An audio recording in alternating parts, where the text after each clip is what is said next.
प्रभु राम देव भगवान अल्लाह खुदा ईश आदि नाम एक ही शक्ति के हैं। वो कैसा है, कहां है, कैसे मिलता है, किसने देखा है? ये प्रश्नवाचक चिन्ह पूर्ण रूप से हटाने के लिए अवश्य सुनिए जगत गुरु तत्वदर्शी संत रामपाल जी महाराज के अमृत वचन सर्व पवित्र धर्मों के पवित्र शास्त्रों के आधार पर।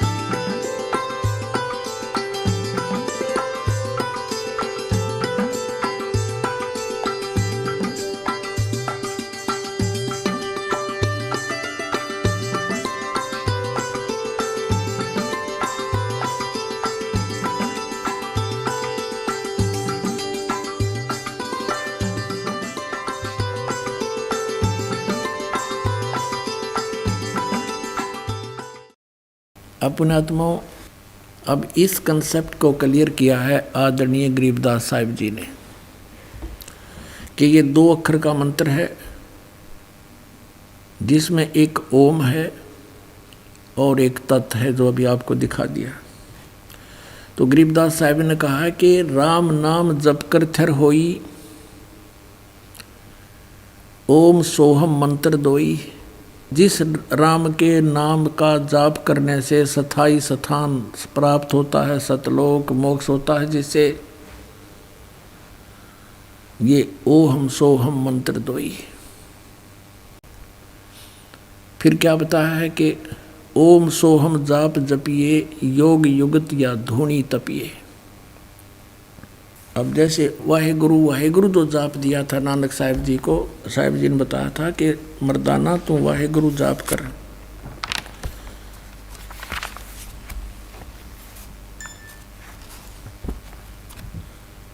तो उस वाहेगुरु से क्या लाभ होना था आपको दिखाते हैं। ये देखिएगा, श्री गुरु नानक साहिब जी की प्राण संगली हिंदी वाली है ये। इसके प्रश्न नंबर 42 पर आपको दिखाते हैं। ये प्रश्न नंबर 42 है, प्राण संगली भाग दूसरा। अब क्या कहते हैं,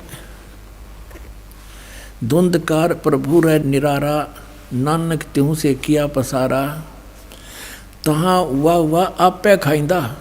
वो कहते हैं उसने देखे पाछे जब सतलोक में गया, यूँ तो आप बोला गया वाह आपे अखाईदा, गुरु शब्दी सच सोई, और वाह वाणी सच सच है, सच मिलावा होए। फिर क्या बताया है कि नानक वाह कर दिया और कर्म प्राप्त होए। बस स्पष्ट कर दिया कि इस वाह के नाम के जाप से, वाह का नाम जप करने से केवल किया कर्म ही प्राप्त होगा।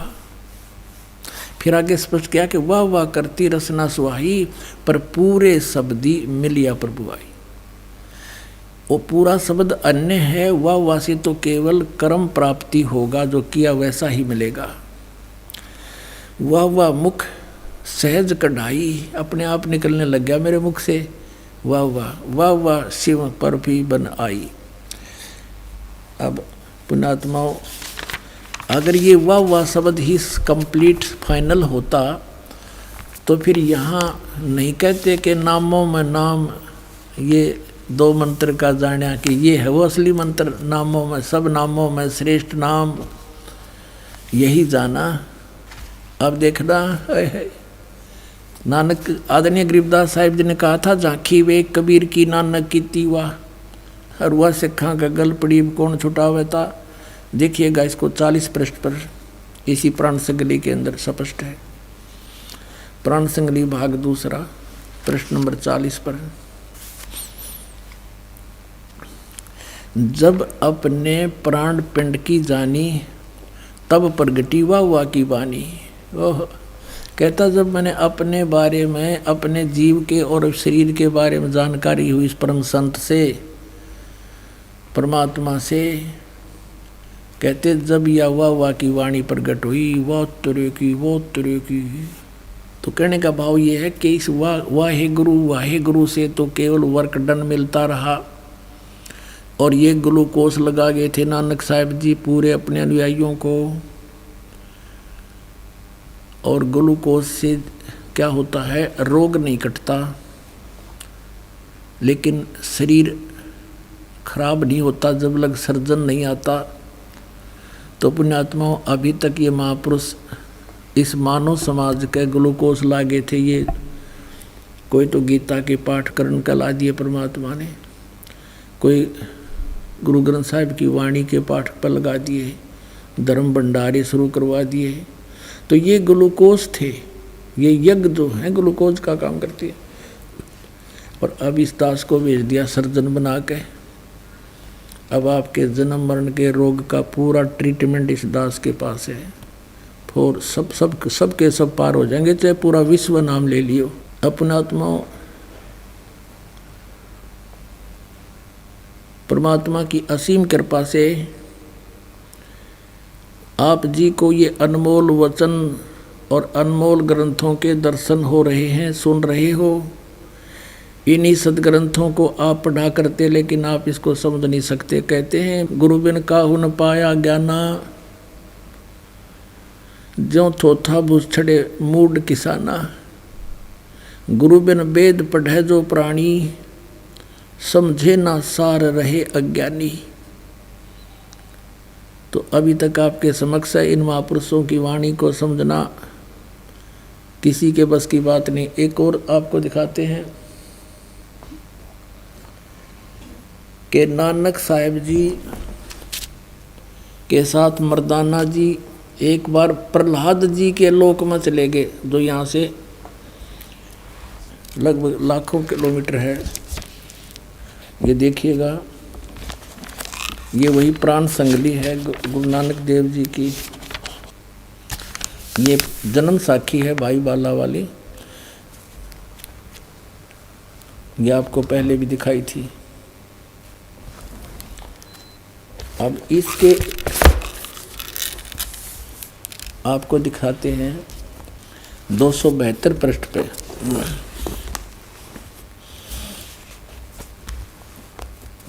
प्रहलाद भगत नाल गोष्ठी 272 पृष्ठ पे।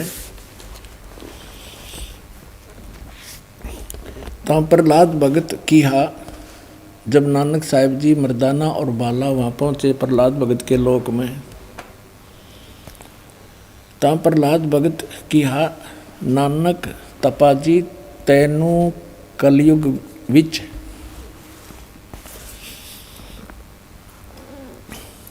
राम जी ने बड़ा भगत कीता है, अतः आपके संजोग आपकी संगति से बहुतियाँ का उपकार होएगा। तेरी श्री राम ने वड्डी नदर खोली है, तेरा वड्डा प्रताप होएगा। इस कलयुग विच अगे कबीर भगत ऐथे आया है। अब देखो, बिना ज्ञान के भगवान को तो भगत कह रहा प्रहलाद जी, कबीर भगत इथे आया है, यहाँ पर आया है। अते जा आपको कर्ता ने आंदा है, यहाँ भेजा है। भा मर्दान ने आंदा है, ता मर्दान ने पूछिया प्रहलाद भगत नू पूछिया, हे भगत जी तुसी भी वड्डे भगत हो, अते तुम्हारे पीछे भी राम जी ने वड्डा चरित्र चलत दिखाया है, एक बहुत बड़ा यानी नरसिंह रूप धारण किया था। तेरी राम जी ने वड्डी नदर खोली है। भगत जी ऐथे होर कोई भी पहुँचिया है कि कबीर अते नानक तपा जी ही पहुँचिया है। ता प्रहलाद भगत बोलिया, भाई नानक तपे पासों पूछ ले और भी आवसी के ना आवसी, या कोई और आओगा कि नहीं आओगा। कोई तो भगत मर्दान ने किया जी तुसी वड्डे भगत हो, अगली ते पिछली सब आपनो सतयुग थी, सतयुग तक आदि लेकर मालूम है। ता प्रहलाद भगत ने कहा कि सुन भाई, इस जीहा कोई होएगा ता ऐथे पहुँचेगा, यानी नानक जी जैसा कोई होगा या तो यहाँ पर पहुँचेगा।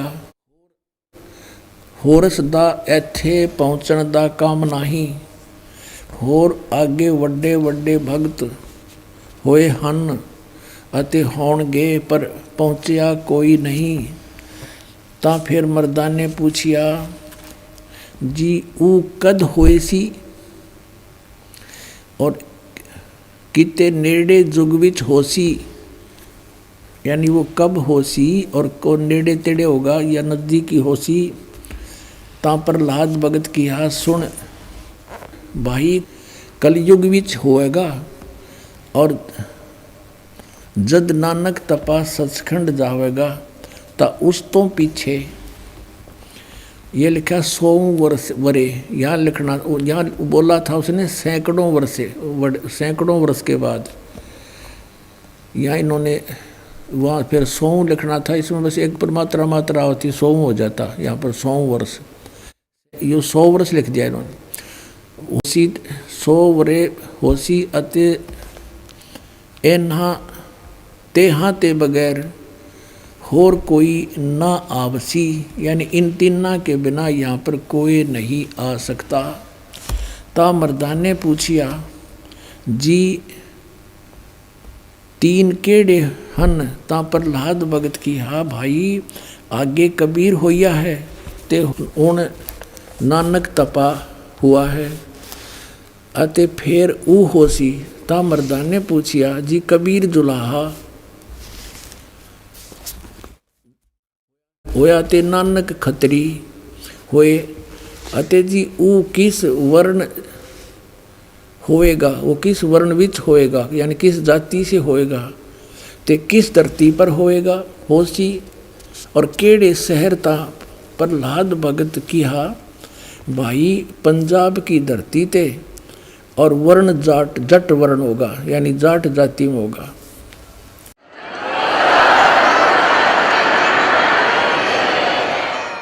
और शहर बटाले, यो बरवाले का बटाला लिख दिया ना, यो था बरवाले में होसी।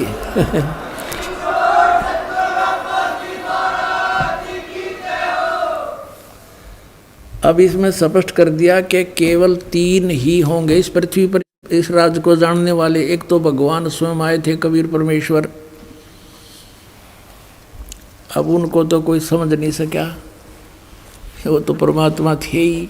फिर नानक साहिब जी को उन्होंने ये ज्ञान दिया, उन्होंने तो प्रहलाद भक्त ने स्पष्ट कर दिया कि वो कौन कौन यहाँ आएंगे, और ये भी स्पष्ट कर दिया कि वो जाट जाति में होगा। इन बटाला लिख दिया, वो बरवाला में, उसका जो प्रचारक क्षेत्र बरवाला होगा, ये बरवाला आपके समक्ष है। बाकी बटाला के अंदर कोई भी जाट संत नहीं हुआ जो नानक साहिब जी के गुण रहस्यों को समझ सका हो। इति सिद्ध।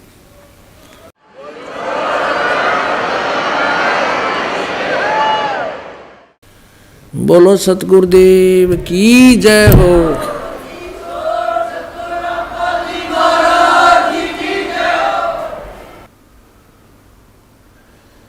परम पिता परमात्मा पूर्ण ब्रह्म सर्वश्रेष्ठी रचनहार कुल मालिक कबीर परमेश्वर जी हमें यहाँ आकर के एक विशेष याद दिलाते हैं जिसकी हमें भूल पड़ चुकी होती है। हम संसार को देखा देखी उन्हीं क्रियाओं को अंतिम मान लेते हैं जो हमारे दादे परदादे करते आ रहे थे। संतानों उत्पत्ति, उसके बाद उनकी परवरिश, विवाह कर दिया, फिर परमात्मा से दुआएं करते रहते हैं इनको संतान दे भगवान।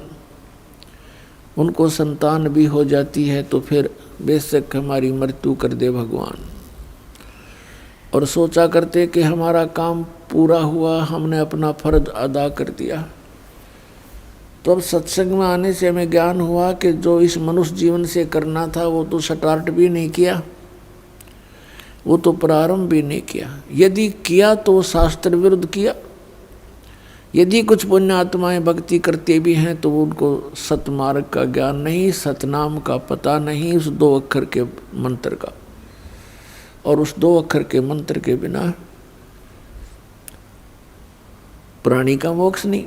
सतनाम के बिना, इस 2 अक्षर के मंत्र और सार नाम के बगैर ये जीव कुछ भी भक्ति साधना करता रहे पर मोक्ष नहीं हो सकता। और मोक्ष के बिना फिर इसका यूज के क्या बताते हैं परमात्मा कि मान लीजिए आपने बहुत घना धन पुण्य कर लिया और शास्त्र विरुद्ध साधना भी करते रहे, वो यूजलेस होती है। आप जी ने कोई धर्म पुण्य किया, उसके कारण आप स्वर्ग चले गए, स्वर्ग के अंदर अपने पुण्यों को समाप्त करके फिर 84 लाख योनियों में भटकते रहे। तो पुण्यात्माओं, जब तक इसको सत साधना नहीं मिलती, तत्वदर्शी संत नहीं मिलते, तत्वदर्शी संत के बगैर सत साधना प्राप्त नहीं होती। तो तत्वदर्शी संत की भूमिका करने के लिए स्वयं परमेश्वर आते हैं सतलोक से चलकर, अपने सचखंड से,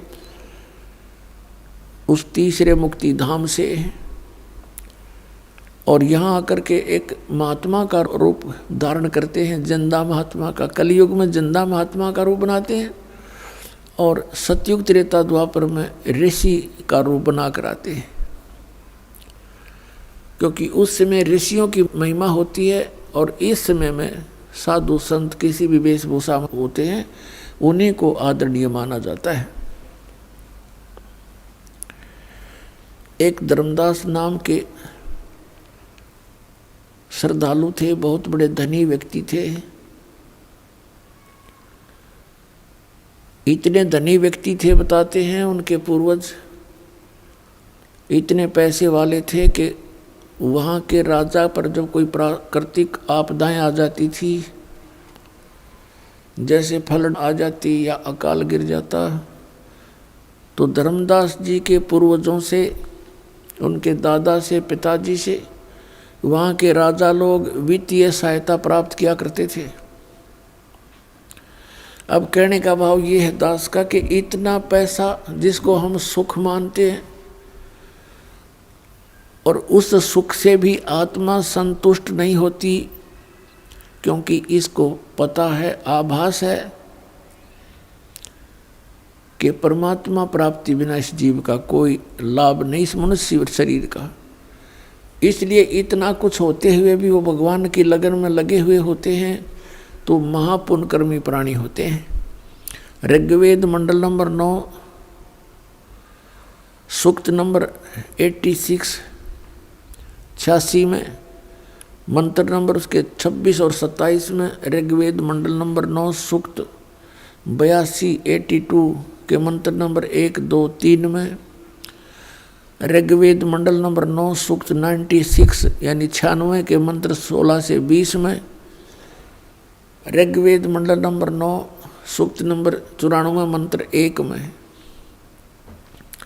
ऋग्वेद मंडल नंबर 9 सूक्त नंबर 1 मंत्र 8-9 में, ऋग्वेद मंडल नंबर 9 सूक्त 20 मंत्र 1 में, और भी अनेक स्थानों पर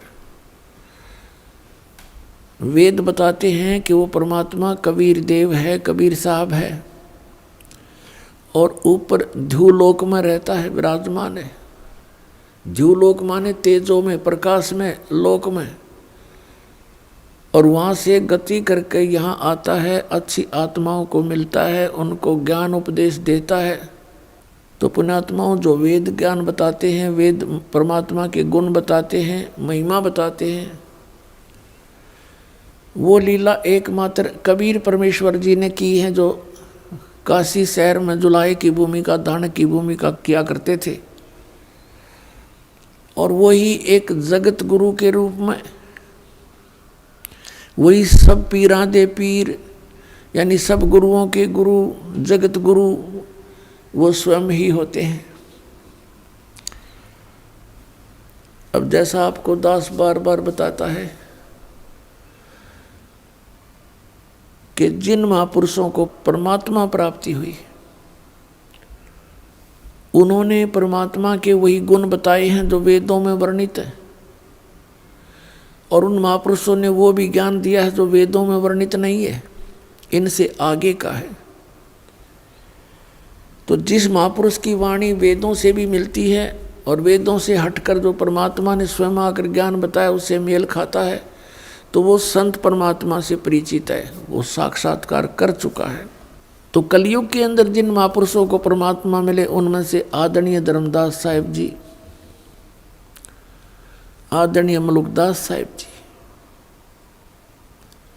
आदरणीय नानक साहिब जी सिख धर्म के प्रवर्तक, आदरणीय दादू साहिब जी, आदरणीय गरीबदास साहिब जी गांव छुड़ानी जिला दद्दर हरियाणा प्रांत वाले, आदरणीय गीसा दास साहिब जी गांव खेखड़ा जिला मेरठ उत्तर प्रदेश में, इन महापुरुषों को परमात्मा मिले। इनमें से आदरणीय गरीबदास साहिब जी को विशेष ज्ञान दिया परमात्मा ने, या धर्मदास साहिब जी को दिया और एक या नानक साहिब जी को दिया। इन तीन महापुरुषों को विशेष ज्ञान दिया था। वैसे तो इन सभी महापुरुषों को ज्ञान दिया, लेकिन इन तीनों को विशेष ज्ञान दिया था। विशेष का तात्पर्य यह है कि जैसे आदरणीय धर्मदास साहिब जी और आदरणीय नानक साहिब जी तो कबीर साहिब के समकालीन थे, तो फिर बीच में क्या हुआ कि जैसे आपने कल देखा, इन महापुरुषों की वाणियों को कैसे खराब कर दिया। आदरणीय नानक साहिब जी ने परमात्मा प्राप्ति के उपरांत एक ग्रंथ की रचना की थी जिसका नाम रखा था प्राण संगली, और उसमें अपना पूरा ए से लेकर जेड तक कैसे कौन परमात्मा है, कैसे मुझे मिला, उसके पाने की विधि क्या है, उसका श्वासों से सिमरन है। प्राण, प्राण माने श्वास, और श्वास के सिमरन से परमात्मा प्राप्ति होगी। इस 2 अक्षर के मंत्र का जाप करने से, साथ में सार नाम, तो इन तीनों का जाप करना होता है। 2 अक्षर के मंत्र का दोनों का जाप करना है और सार नाम का। तो उन्होंने आदरणीय नानक साहिब जी ने प्राण संगली अर्थात श्वासों का भेद उसमें छुपा दिया था, लिख दिया था, क्योंकि काल से इस भक्ति को बचाए रखने के लिए परमात्मा के आदेश से इन महापुरुषों ने वही किया जो परमात्मा का आदेश था। परमेश्वर कबीर जी ने उस समय इनसे कह दिया था कि तुम इस सतनाम का जाप करो। 2 अक्षर का जो जाप है सतनाम का, इसमें एक ओम मंत्र है, एक गुप्त है, ये दास बताएगा। लेकिन इसको अभी डिस्क्लोज ना करना, सार्वजनिक मत करना, नहीं तो ये काल के द्वारा भेजे गए संत, ये पंथ, इनको ये नाम का पता लग जाएगा और ये अधिकारी है नहीं। अनअधिकारी से प्राप्त मंत्र से प्राणियों को लाभ किसी को होगा नहीं। और सभी ये सोचेंगे कि हमारे गुरुजी भी यही मंत्र देते हैं, हमारे गुरुजी भी यही मंत्र देते हैं। और फिर जब हम अपना दास भेजेंगे, ये दास जब भेजना था, फिर कोई भिन्नता नहीं होती, क्योंकि साधना में भिन्नता होनी चाहिए। ज्ञान में, ज्ञान तो कोई सुना सुनाया भी थोड़ा बहुत मिलता जुलता बोल सकता है, समाधान के ऊपर सारे सब कुछ आधार है। अब वो समाधान यदि पहले डिस्क्लोज हो जाता तो ये नकली पंथ जितने हैं, ये निरंकारी पंथ, राधा स्वामी पंथ और इसकी ब्रांचें सच्चा सौदा सिरसा और जगमाल वाली गंगुआ में, राधा स्वामी ब्यास आगरा में, आगरा वाला ब्यास वाला जय गुरुदेव, ये भी उसी कुएं का पानी है। दनौद भिवानी हरियाणा के अंदर ठाकुर जी, कृपाल जी, जितने भी ये सारे एक ही कुएं का जल है। इनको कक का पता नहीं, भक्ति मार्ग का। 500 नाम काल के जाप करें। और एक थोड़ी सी चतुरता दिखाई है इन्होंने, सच्चा सौदा सिरसा वालों ने। इन्होंने, किसी ने टोकते रहे कि तुम तो काल के नाम जाप करते हो, ओंकार निरंकार ज्योति निरंजन, और सतनाम कोई नाम में नहीं होता। सतनाम तो उस सच्चे नाम की तरफ संकेत है। ये उसने सतनाम सतनाम करते हैं। तो इन्होंने अकाल मूर्त, शब्द स्वरूपी राम, सतपुरुष 3 नाम रख लिए घर के बना रखे। अकाल मूर्त माने अविनाशी परमात्मा, जिस मूर्ति का साकार भगवान का नाश ना हो, अविनाशी। सतपुरुष, सत माने अविनाशी, पुरुष माने परमात्मा, अविनाशी पुरुष। शब्द का नाश कभी नहीं होता, शब्द स्वरूपी राम, अविनाशी परमात्मा। अब तीनों का अर्थ अविनाशी परमात्मा बनता है, चाहे सतपुरुष कह लो और चाहे काल मूर्त कहो, चाहे शब्द स्वरूपी राम कहो। जैसे जल कहो, नीर कहो, पानी कहो। जल पानी नीर कहना कौन सी अच्छी बात है? मूर्ख है कहे भाई जल चाहिए मुझे, जल पानी नीर चाहिए, जल पानी नीर, ये कोई बात हुई? तो ये ऐसे कहने, इन मंत्र से कोई लाभ नहीं होगा। ये तो उपमात्मक नाम है परम पिता के। अब उस जिसके ये नाम है, जिसकी ये उपमा है, उसको तो हमने पाना है। जैसे जल पानी नीर करता रहे, तो जल को तो हमने प्राप्त करना है। उसकी विधि है, बोकी लगाई जाती है और उस बोकी को मिट्टी उसके बाहर निकालते हैं और खोदती रहती है। पाइप सी होती है, गोल सा यंत्र, और पाइप नीचे जाती रहती है, मिट्टी निकलती रहती है। तो पानी तक पहुंचाने का काम उस बोकी और पाइप का है। उसके बाद मशीन लगती है हैंडपंप के ऊपर, जो फिर उसकी भी पूजा, उसको भी ऐसे हिलाया जाता है, प्रैक्टिस की जाती है, तब जल निकलता है। ऐसे ही ये 2 अक्षर का मंत्र जो सतनाम है, जिसमें एक ओम मंत्र है और एक आपको पता है जिन्हें उपदेश मिल गया है, तो ये श्वास उश्वास से मंत्र करना है। तो प्राण संगली के अंदर आदरणीय नानक साहब जी ने ये भेद छुपाया था, लिखा था, लेकिन वो भी कोड वर्डों में होता है, सीधा नहीं लिखते संत। अभी तक नहीं लिखना था सीधा और ना ही बताना था। अब जैसे प्राण संगली में कहीं ओम शब्द लिखा है तो कहीं जाकर सोहम लिखा है। एक जगह लिखा तो और भी कई जगह था, लेकिन उसको इन्होंने मिटा दिया। लेकिन इसमें सिमरन की विधि नहीं बता रखी हो बिल्कुल भी पूरे ग्रंथ में। इतना अवश्य बताया जाता है, जैसे कबीर परमात्मा कहते हैं, श्वास उश्वास में नाम जपो और व्यर्था श्वास ना खो, न जाने इस श्वास को आवन हो कि ना हो। आदरणीय गरीबदास साहब जी कहते हैं कि इस 2 अक्षर के मंत्र के बारे में कहते हैं, सतनाम इसको जपो, श्वासा, श्वास के द्वारा इसका जाप करो। तो पुण्यात्माओं, जैसे 2 अक्षर का मंत्र है, ये सतनाम है। श्वास बाहर छोड़ते हैं, श्वास अंदर लेते हैं। एक श्वास में एक मंत्र छोड़ना है, दूसरे में दूसरा लेना है। और कई नाड़ी क्या करते हैं, सोहम मंत्र परमात्मा के सदग्रंथ से चुरा लिया। कबीर परमेश्वर कहते हैं, सोहम शब्द हम जग में लाए, सार शब्द हमने गुप्त छुपाए। ये सोहम शब्द आपके किसी भी लेख में नहीं पाओगा, वेद शास्त्र में नहीं है। आपके जो 52 अक्षर के लेख हैं उनमें ये मंत्र नहीं है। सोहम शब्द हम जग में लाए, सार शब्द हमने गुप्त छिपाए। सोहम शब्द तो प्रकट कर दिया, लेकिन सार शब्द कहता हुआ भी नहीं लागण दी परमात्मा ने सार नाम के। नहीं तो ये नकली नाश कर देते सारे भक्तों का, करोड़ों तो बर्बाद कर दिए, शेष का भी भट्ठा बैठा देते। न इनकी भक्ति, इनका हेड ऑफ द डिपार्टमेंट प्रेत बन कर धक्के खा रहा है। शिवदयाल जी अपनी बेटी, अपनी ही शिष्या बुक्की में आकर के ओक्का पीवे और फिर वो चूरमे खा, रोटी खा बैठ के हो गया पार, वो डुबो गया दुनिया ने। श्रद्धालुओं ने उसको परम धनी माना। 500 नाम काल के जप के हठ योग करके अपना जीवन नाश किया करोड़ों को और विनाश कर डाला। अब ये सतनाम का जो 2 मंत्र का अक्षर है, अक्षर का 2 मंत्र का अक्षर का समझ लो, ये जाप है सतनाम।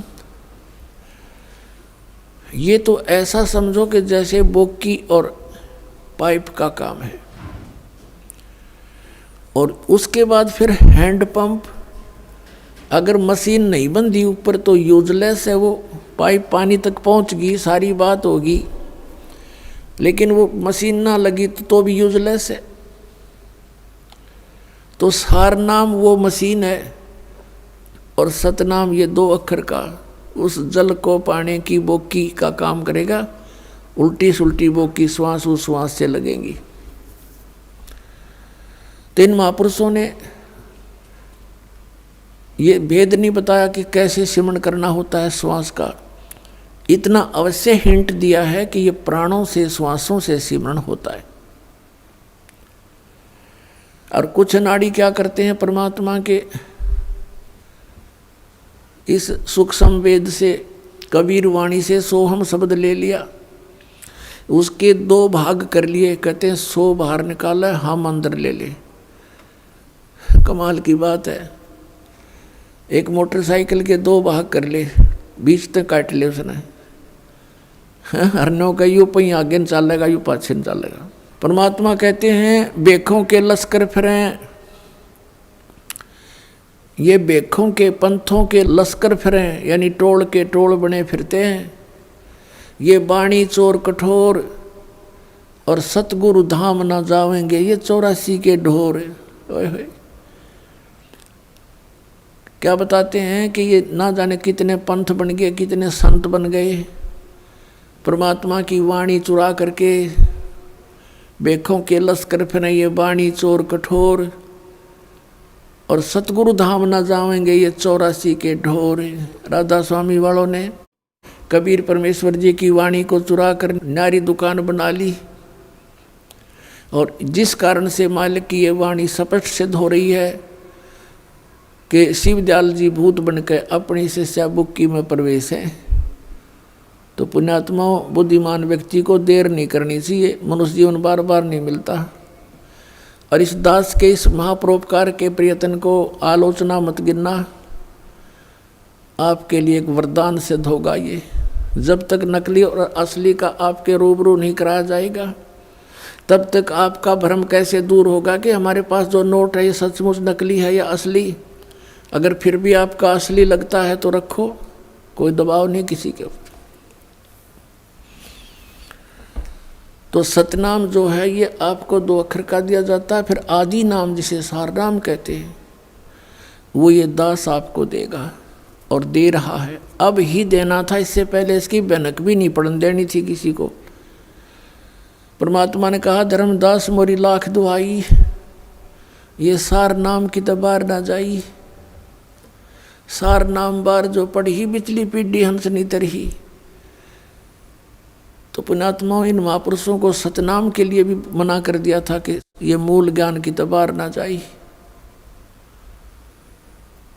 तो जिस कारण से आदरणीय नानक साहिब जी ने इस सतनाम की भनक भी नहीं लागने दी किसी सिख को। एक बार मर्दाना ने कोशिश की थी इस सतनाम के जाप करने की, जो भाई बाले वाली जन्म साखी गुरु नानक देव जी की समुद्र की साखी में वर्णित है कि नानक साहिब जी से अर्ज की थी बाला और मर्दाना ने कि हे महाराज हमको लंका दिखा दो। तो समुद्र के किनारे जब पहुंच गए, आंखें बंद कर फिर खुलवाई और कहा कि अब मेरे पीछे पीछे समुद्र के ऊपर चलो, वाहिगुरु वाहिगुरु कहते रहना।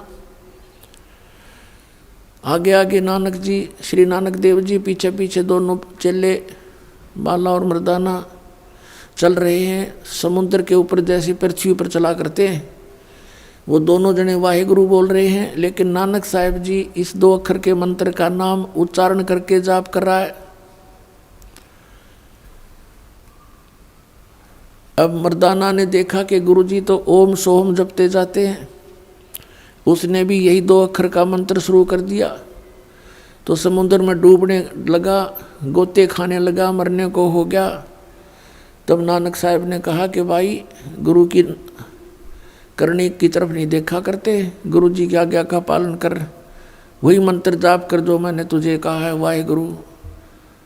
तो उसी समय वो वाहे गुरु करने लगा, तो फिर उसी तरह खड़ा हो गया और समुद्र पर चलने लगा।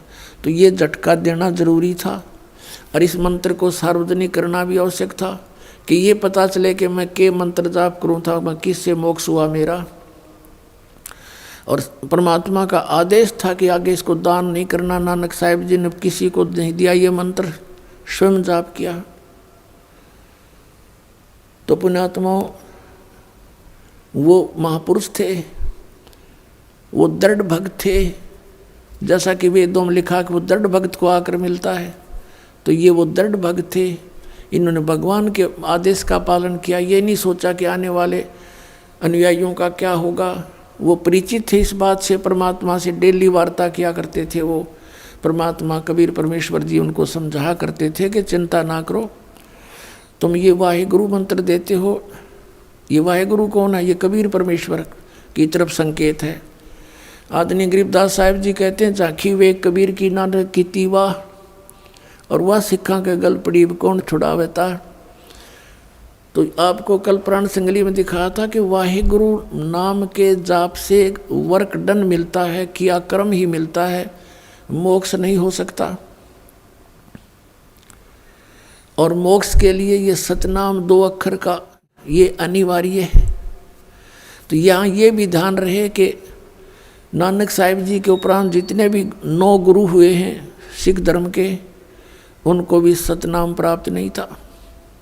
तो इन महापुरुषों ने इसको इतना सीक्रेट क्यों रखा? क्योंकि आदेश परमात्मा का था और ये मालूम था, परमात्मा ने कह दिया था कि कहीं नहीं जाएंगे। अभी मैंने इनको चार्ज कर रखा है, पिछले आए थे जब 120 वर्ष रह कर गए थे परमात्मा, तो इनको मनुष्य जीवन मिलता रहेगा। इस क्रियाएं पर लगा दो, धर्म यज्ञ और ये ज्ञान यज्ञ यानी वाणी का पाठ, और भंडारों पर लगा दो, वाहेगुरु करते रहेंगे, इनकी आस्था बनी रहेगी भगवान में। और फिर जब आएगा पीक टाइम, प्राइम टाइम, फिर इनका फिर जन्म होगा और इनके घर पर फिर देखना सब बच्चों के, सभी जो इस मालिक की शरण में आएंगे, इनके घर के अंदर जो संतान आवेगी वो बहुत पुण्यकर्मी प्राणी भेजेगा परमात्मा, कि उनको सीधा ही सतनाम प्राप्त होगा, उन नंडले डोणे को नहीं। तो महान आत्मा होंगे आपके घरों पर और अब के सब का पार हो जाएगा। अब जैसे हमने असंख्यों जन्म हो गए, जन्मते और मरत्या ने, और परमात्मा को पता था कि 5-7 जन्म और हो गए थे कि बिजली पड़ेगी, फिर संभाल लेंगे आके। और जय काल के दूता के हाथ लग जाता, पुण्यात्माओं भट्ठा बैठ जाता मनुष्य जीवन का, और नास्तिक हो जाते कुछ दिनों में ये पूरा मानव समाज। राधा स्वामी धन सतगुरु से आने वाली पुण्यात्मा रो रहे हैं, कहते हैं हमने 30-30 वर्ष बर्बाद कर दिए और हमें कोई आध्यात्मिक लाभ तो दूर, हमें भौतिक लाभ का भी नाश हो गया हमारे का, क्योंकि पूर्व जन्म की पुण्यकर्मी प्राणी ही परमात्मा की खोज किया करते हैं और वो फंस गए इन परम धनिया के, जिन्हें कक का भी पता नहीं था। आप भूत बन गए और साथ में इनका जीवन नाश कर दिया। तो पुण्यात्माओं, अभी भी कुछ नहीं बिगड़ा है। बुद्धिमान समाज को चाहिए कि तुरंत फैसला ले और तुरंत आकर यहाँ कल्याण करवा ले। कोई शौक नहीं दास को, और कोई ये महिमा की भूख नहीं कि गणेश शेष बना लूँ, नहीं। दास तो एक कुत्ता है परमात्मा का भेजा हुआ, आपके लिए भौंक रहा है। आप धनी हो और धनी ही चिंता किया करता है, कुत्ते के भौंकने से वो जाग जाता है। जिसके पास पैसा है नहीं वो कुत्ता भौंके जाओ, उसने पता मेरे पास खक नहीं। तो जो पुण्यकर्मी प्राणी हैं वही भगवान की खोज में घूम रहे हैं, वो धनी है पिछले जन्म के इस पुण्य भक्ति के। तो उनके लिए दास ये भौंक रहा, आवाज़ लगा रहा है कि तुम गलत दिशा में जा रहे हो, तुम्हारा धन नाश हो रहा है, तुम्हारी जेब कट रही है, तुम्हारा जीवन बर्बाद हो रहा है, संभलो और आके सतनाम लेकर कल्याण करवाओ।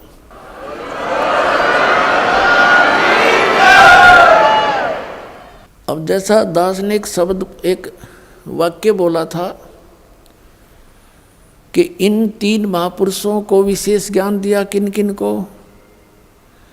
आदरणीय धर्मदास साहिब जी को, आदरणीय नानक साहिब जी को, आदरणीय गरीबदास साहिब गांव छुरानी जिला झज्जर वाले को। कारण क्या था कि आदरणीय धर्मदास साहिब जी, आदरणीय नानक साहिब जी, ये तो समकालीन थे परमात्मा के। और काल ने कहा था कि मैं, कबीर परमेश्वर को कहा था, तेरे ही पंथों में जो तेरे नाम से पंथ चलाऊंगा और उनमें अपने दूत भेज के तेरे सदग्रंथ सबका नाश करवा दूंगा, भक्ति शास्त्र विरुद्ध साधना करवाता रहूंगा, ताकि वो मेरे मुख में ही समाते रहेंगे। तो मालिक को पता था कि ये काल के दूत या फिर काल से प्रेरित या पूर्ण ज्ञान ना होने के कारण ये संत पद प्राप्त प्राणी इन सदग्रंथों को बर्बाद कर देंगे। उसकी पूर्ति के लिए आदरणीय गरीबदास साहिब जी के द्वारा परमात्मा ने अपनी वाणी का प्राकट्य दोबारा करवाया। और ये उन्होंने पूर्व निश्चित कर दिया था कि धर्मदास, जो बर्मा पंथ आवेगा काल का है, तो ये सारे काल के ही पंथ, और सभी प्राणी सभी संत वो हैं परमात्मा के ही बच्चे।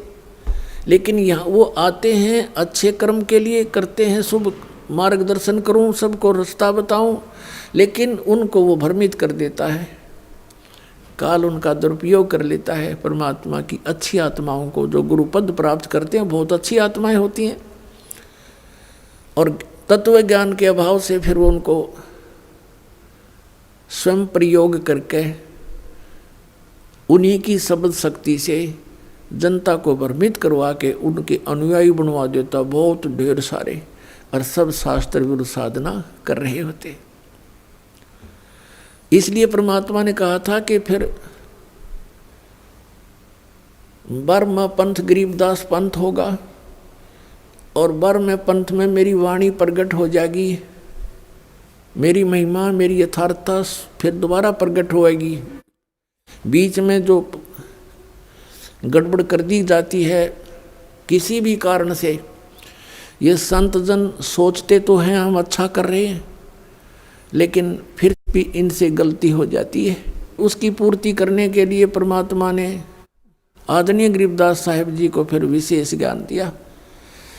विशेष ज्ञान दिया धर्मदास साहिब जी को, विशेष ज्ञान दिया नानक साहिब जी को, लेकिन वो ज्ञान आते आते यहाँ तक कुछ सीमित सा बन गया,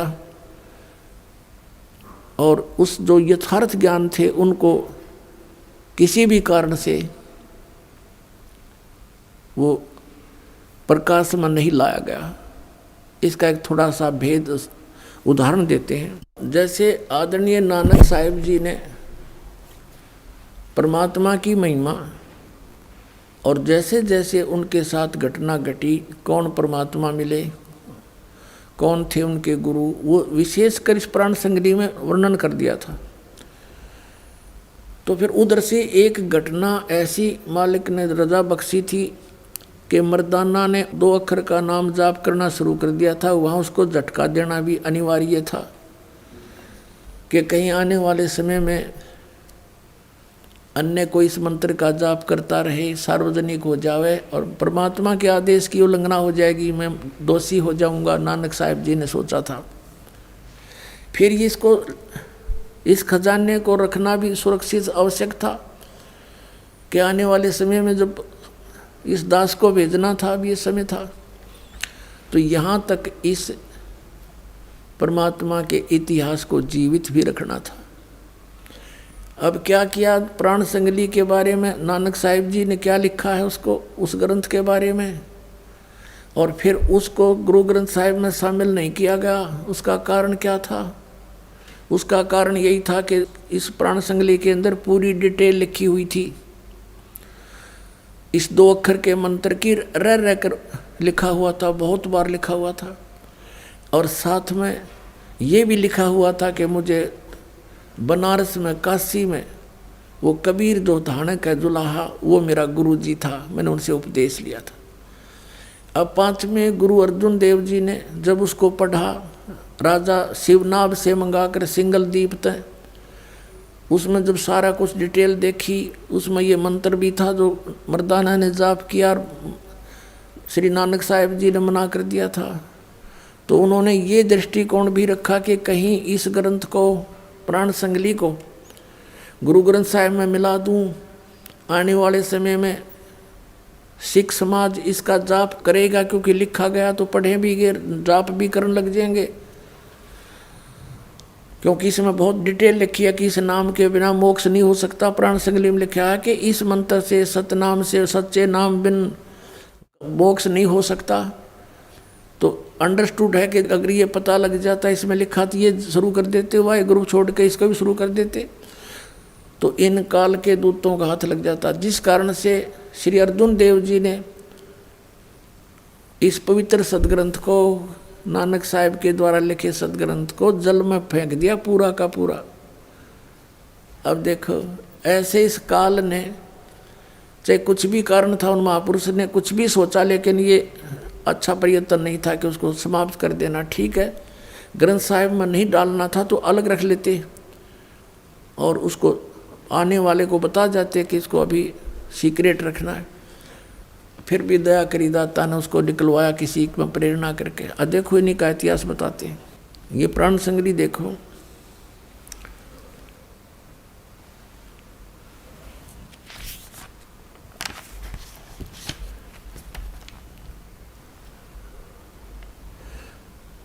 एक ओम सतगुरु प्रसादी।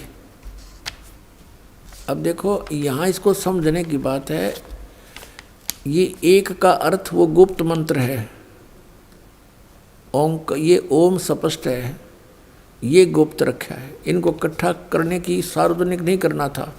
ये असली वो मंत्र हैं जो 2 अक्षर के दोनों मंत्र हैं, और ये सतगुरु से प्रसाद के रूप में मिले हैं, श्री नानक जी कहते हैं। प्राण संगली सटीपन प्रथम भाग। श्री गुरु नानक साहेब विरचित प्राणों का अपूर्व कवच, जो सूरत शब्द योग साधनमयी अमोघ तारों से रचा हुआ, काल कर्म माया कृत विघ्नों से गुरुमुखों का सुरक्षक का हितकारी, जिसका संत संपूर्ण सख जी ने इसको प्रेम प्रसाद रूप से अर्पण किया। इसके लिए जिसके मालिक वेलविडियर प्रेस इलाहाबाद ने अपने खर्चे से अपने यंत्रालय में प्रकाशित किया। ये यहाँ से छपा है। अब इसमें क्या लिखा है, आवश्यक सूचना नामक शुरू में लेख है। गुरु नानक साहिब ने यह अपूर्व ग्रंथ प्राण संगली किस अवसर पर सिंगला द्वीप में वहाँ के परम भक्त राजा शिवनाभ जी को उपदेश करके बख्श दिया, शिवनाभ राजा को दे दिया, और फिर उनकी 5वीं गद्दी के अधिष्ठाता गुरु अर्जुन देव जी ने उसे कैसे सिंगल द्वीप से मंगवाया तथा किस कारण से उसे गुरु ग्रंथ साहिब के संग्रह से अलग रखा, इसका वर्णन गुरु नानक साहिब जी के जीवन चरित्र में दूसरी यात्रा के आखिरी हिस्से में और टिप्पणकार के निवेदन में लिखा है। गुरु नानक साहिब ने इस अनमोल ग्रंथ का नाम प्राण संगली लिखा। क्यों रखा, यह तो पक्के तौर पर वही कह सकता है जिसकी गति उन किसी हो, जो नानक साहिब जैसे पहुँचे हुए संत हों। यह सच्ची तो वही बता सका है कि प्राण संगली नाम किस लिए रखा, तो भी कुछ लखावा उसका उनके इस वचन से होता है जो निज मुख से उन्होंने राजा शिवनाभ से कहा। नानक साहिब ने कहा था इस प्राण संगली रूपी ग्रंथ के विषय में, ई ग्रंथ मेरी देह है, मेरा स्थूल रूप है, प्राणों मेरियों का संग्रह का ये कवच है, जगत समुद्र का ई पुल है। संसार रूपी समुद्र से पार होने के लिए इसमें विशेष भेद दिया है मैंने। जगत समुद्र का ई पुल है, ई प्राण संगली मैं तैनू बख्शी है, ई अजर वस्तु है, सो तैं ही जरी है, यानी इसके लिए तू ही विश्वास पात्र है मेरा, और तूने इस पर विश्वास किया है। ई प्राण संगली अमृत प्रवाह है, तेरे ही मुख विषय प्रवेश हुई है, होर तिन लोकां विच इस वस्तु ਨੂੰ संभालता कोई नहीं, ताते प्राणों विखे प्राण संगली रखनी। कहता इसने इतनी संभाल कर रखी है जैसे सांस होया करें। अब क्या कहा है नानक साहिब जी ने, देखो पुण्यात्माओं, ये शब्द पढ़कर दास की आंखों से आंसू बहने लगे। जिस दिन पहली बार पढ़ा, अभी हफ्ता पहले पढ़ा इसको, कि कितनी प्यार से कहा है कि ये मैंने जो एक परमार्थ लेख लिखा है, अपना अनुभव लिखा है परमात्मा से प्राप्त ज्ञान के आधार से, और ये प्राण संगली ग्रंथ मेरा शरीर है, मेरी देह है। अब जैसे गुरु जी का सत्कार करते हैं ऐसे आदरणीय तो रखना इसको, यानी किसी ओछे मंदे व्यक्ति को मत दे देना, कहीं इसको बर्बाद ना कर दे। भाव ये था उनका कहने का कि मैंने अपनी आत्मा निकाल के रख दी इसमें, जो ज्ञान इसके अंदर मैंने भर दिया, जो मैं जानू था इसमें सारा लिख दिया, और यह मेरा शरीर है, मेरी देह है, ये मेरा स्थूल रूप है। ये ना समझना कि प्राण संगली कोई नानक साहब जानकर कि ये उनकी शरीर है, इसमें मत्था टेके जाओ, नहीं।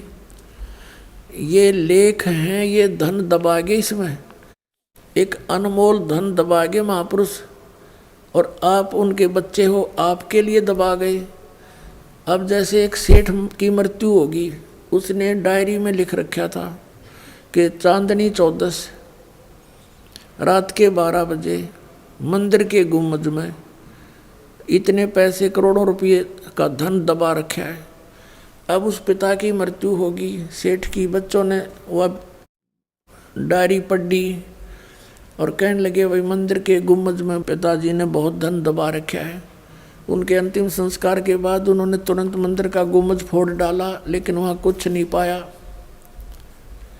बड़े चिंतित हुए कि पिताजी के लिखने में चूक रह गई, हमारा धन बर्बाद हो गया, हम कंगाल हो गए, लुट गए, पिट गए, बुरा हाल हो रहा। एक उनके पिताजी का मित्र शोक व्यक्त करने आया, उन्होंने उनको अपने पिता के मित्र से बताया कि अंकल पिताजी लिखने में गड़बड़ कर गए और ठीक ठिकाना नहीं लिख गए, हमारा तो धन करोड़ों रुपए का बर्बाद हो गया, अब क्या करें, हम तो लुट गए, पिट गए।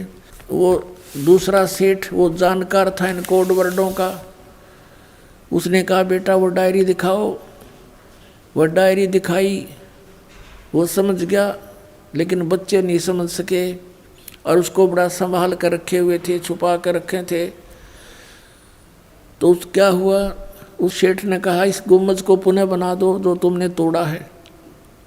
वो बना दिया। फिर मैं आऊँगा एक दिन, तुम्हारा धन बता दूंगा। अब चांदनी 14 को सामने आ गया। रात के 12 बजे सेठ के आंगन में अपना ही बनाया हुआ एक मंदिर था। रात्रि के समय उस मंदिर के गुम्बद की छाया, चांद की रोशनी से जो छाया आंगन के अंदर गई, गुम्बद की छाया, वहाँ गुम्बद की छाया के चारों तरफ निशान लगा दिया पृथ्वी पर। मंदिर गुम्बद वहाँ पर है, उसकी छाया नीचे है, तो वहाँ निशान लगा दिया और कहा बेटा खोदो यहाँ से। वहाँ खोदा तो सारा धन सुरक्षित पा गया। तो पुण्यात्माओं, ये महापुरुष अपना उस अनमोल धन को यहाँ इन काल के दूत चोरों से छुपा कर इन ग्रंथों में छुपा गए थे, कोड वर्डों में। इस दास को भेजा है उस कोड वर्डों को खोलने के लिए, आपको आप ही के घर में धन प्राप्त कराने के लिए, आपको भक्ति धन का सेठ बनाने के लिए।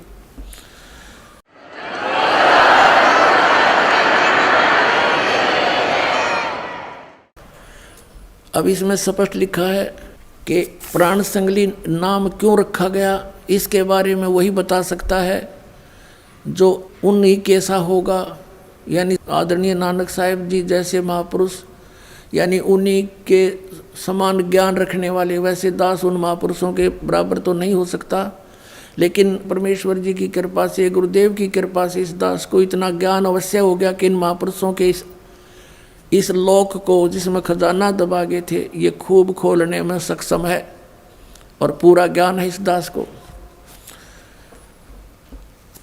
अब इसमें कितना स्पष्ट किया है कि ये मेरी देह है, ये मेरा स्थूल शरीर है, मेरे प्राणों का, मेरे श्वासों का ये प्राण मेरियां का संग्रह है, और ये जगत समुद्र का ई पुल है, यानी संसार से पार होने का मार्ग इसमें मैंने कोड वर्डों में छुपा दिया।